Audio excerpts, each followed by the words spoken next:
সাহাবায়ে কেরাম ছিলেন সত্যিকারের আশিকে রাসূল, সব কিছু ছেড়ে দিতে রাজি, বাড়িঘর ছেড়ে দিতে রাজি, সব কিছু ছাড়তে রাজি, জীবন দিতে রাজি। তথাপি আল্লাহর নবী, বিশ্ব নবী রাহমাতুল লিল আলামিনকে ছেড়ে দিতে রাজি না।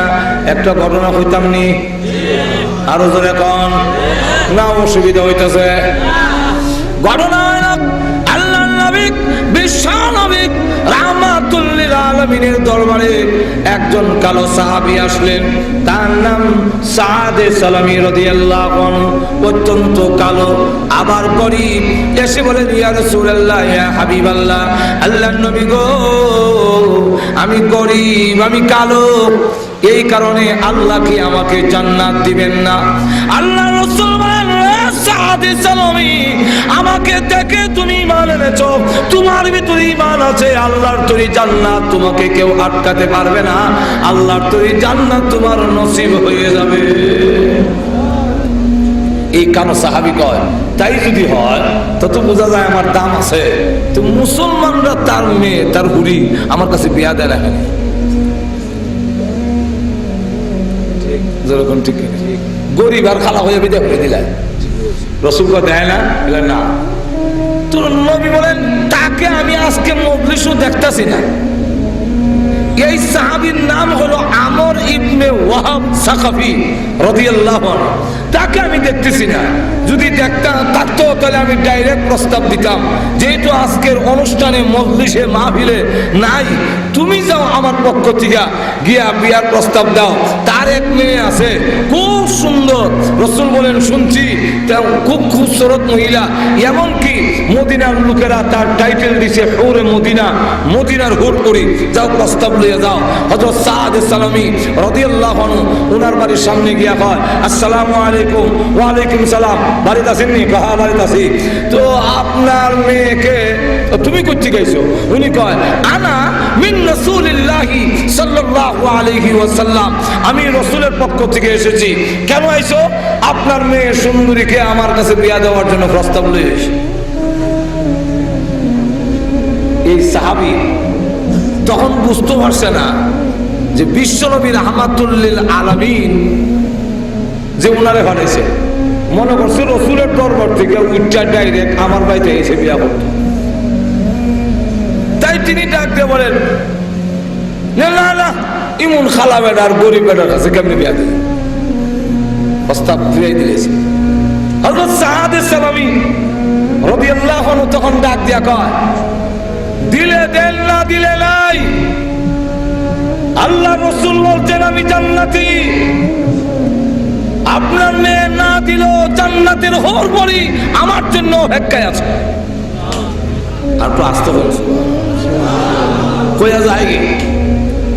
মেয়ে ডাক দিয়া কয়, আব্বা, ইয়া আবি আন্নাজা আন্নাজা, নিজেকে রক্ষা করুন, নিজেরে বাঁচান। ওহী নাজিল হওয়ার আগে, আয়াত নাজিল হওয়ার আগে দৌড়তেন। আরে কিটা আয়াত নাজিল হইতো? কি আয়াত নাজিল হইতো? কেন বলে আপনি এখনো ঠার হয়েছেন না। হে আব্বা শুনুন, ওই যে একটা লোকের প্রস্তাব আপনি প্রত্যাখ্যান করলেন, ফিরাইয়া দিলেন, উনি যে আল্লাহর নবীর পক্ষ থেকে এসেছে, আপনি কি খেয়াল করেননি? তার প্রস্তাব যদি আপনি প্রত্যাখ্যান করেন, ফিরাইয়া দেন, বিশ্ব নবী নারাজ হয়ে যাবে। বিশ্ব নবী নারাজ হলে মহান আল্লাহ নারাজ হয়ে যাবে। আল্লাহ যদি নারাজ হয়ে যায়, আপনার বিরুদ্ধে কোরআনের আয়াত নাজিল হয়ে যেতে পারে। বাবা তখন ডাক দিয়া কয়, আমি তো আসলে এই কথা খেয়াল করছি না, আমি তো মনে করছি এমনিটাই দেখে এসে বিয়া করতে। রাসূল যে বলেছেন এই কথাটা তো আমি খেয়াল করিনি। তারা ছিল সত্যিকারের আশিক রাসূল। দৌড়ে গেছে রাসূলের দরবারে, গিয়া বলেন, ফিদাকা আবি উম্মি ইয়া রাসূলুল্লাহ, আমার মা বাবা আপনার জন্য কুরবানি হোক। এই কালো সাদে সালামী, তাকে কি আপনি পাঠিয়েছিলেন আমার কাছে আমার মেয়ের প্রস্তাব দিয়া? বলে হ্যাঁ। হুজুর আমি বুঝতে পারিনি, আমার মাফ করে দেন। আর বাবা দৌড় দেওয়ার আগে মেয়েকে জিজ্ঞাসা করে, মা আমি যে যাব আমি যদি রাসূলের প্রস্তাব, এই কালো সাহাবীর প্রস্তাব গ্রহণ করি, তো তোমার মতামতটা তো লয়ে যাওয়া দরকার। তোমার মতামত কিটা, তুমি রাজি কিনা এটা তো আগে জানান লাগে। তখন তিনি ডাক দিয়া কয়, আমি রাজি না না রাজি, এটা কি আবার ওয়াজ করে কম লাগবো? আপনি কি আমার বক্তৃতা দ্বারা বুঝতেছেন না?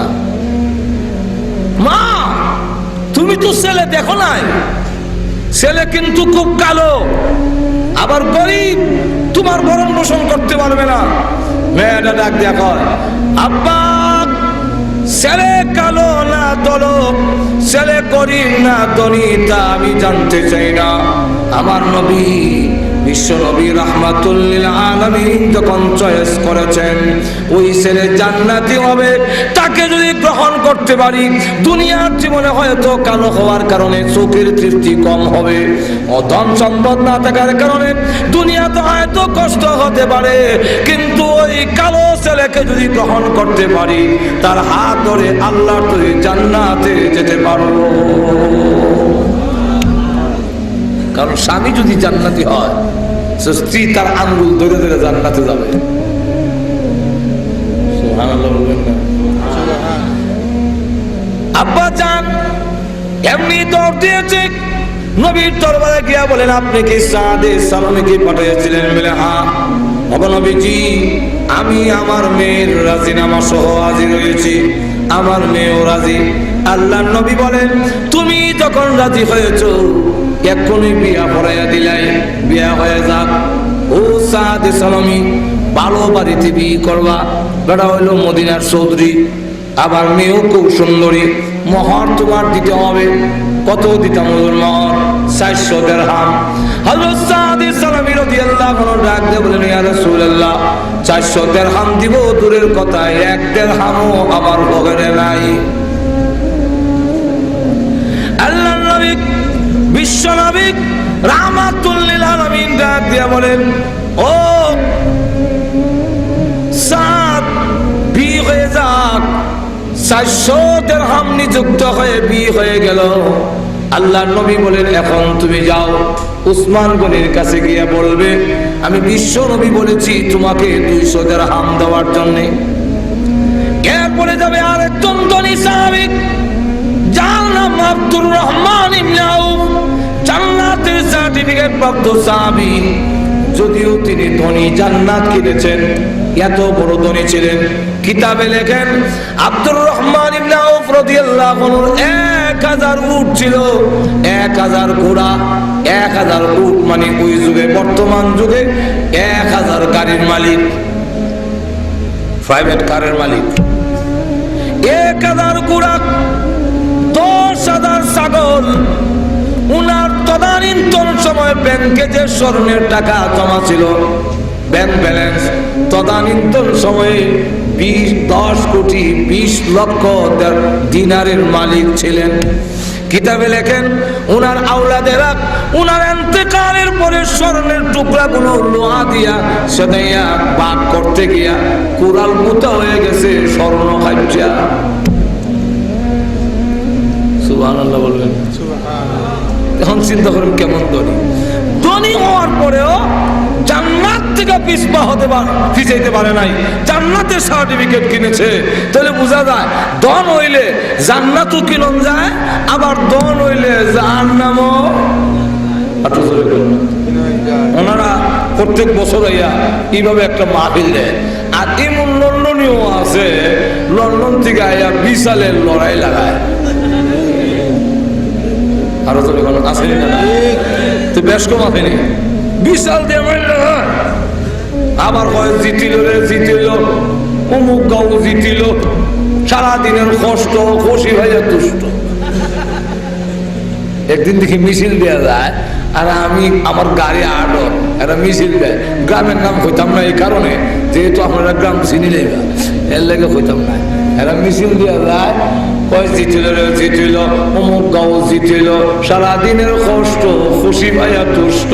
আমি কই, জাহান্নামের ভার খাইয়া আরো বেশি দুষ্ট হইবা।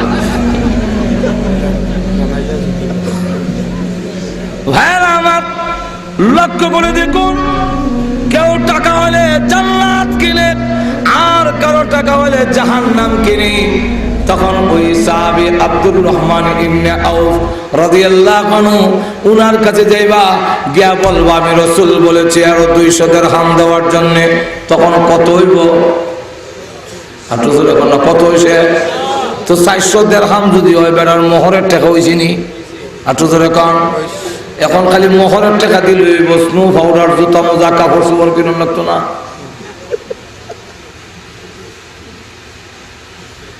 এক সাত এবার একজনের নাম বলল যিনি গরিব অথচ দানশীলের মধ্যে 1 নম্বর, তার নাম হলো হযরত আলী। তার কাছে যাইবা, আলী এমন গরিব 4 দিন যায় চুলায় আগুন ধরে না, পেটের খিদার কারণে রাস্তায় গিয়ে হাঁটে শীতের মধ্যে। আল্লাহর নবী একদিন দেখে দেখে বলেন, হে আলী, এই প্রচন্ড শীতের মধ্যে রাস্তার মধ্যে কেন তুমি হাঁটাহাঁটি করো? হযরত আলী রাদিয়াল্লাহু আনহু বলেন, ওগো আল্লাহর নবী, পেটের খিদায় আর ঘরে থাকতে পারছি না, এই জন্য বের হয়ে গেছি, ঘুমাও ধরে না। দেখবেন সেহরি খাইয়া ঘুমাইলে আর তাই নতুন যায় না, এমন ঘুম লাগে। আর জোহরের নামাজের পরে দেখবেন মসজিদে মুসল্লি দেখাইলে গইরায় একজনেরও ঘুমও ধরে না। রমজান মাস তোরকম ঠিক, হ্যাঁ, পেটে মুখ তাড়লে ঘুমও ধরে না, খালি গইরায় অগলামে ঠিক ঘুমে ধরে না, রাস্তায় বের হয়েছে। আল্লাহর নবী ডাক দিয়ে বলেন, ও আলী, তুমি পেটের খিদায় রাস্তায় হাঁটবে, একটা খেজুর দেওয়ার মতো তৌফিক আমার নাই, আমার ঘরেও কোনো খেজুর নাই।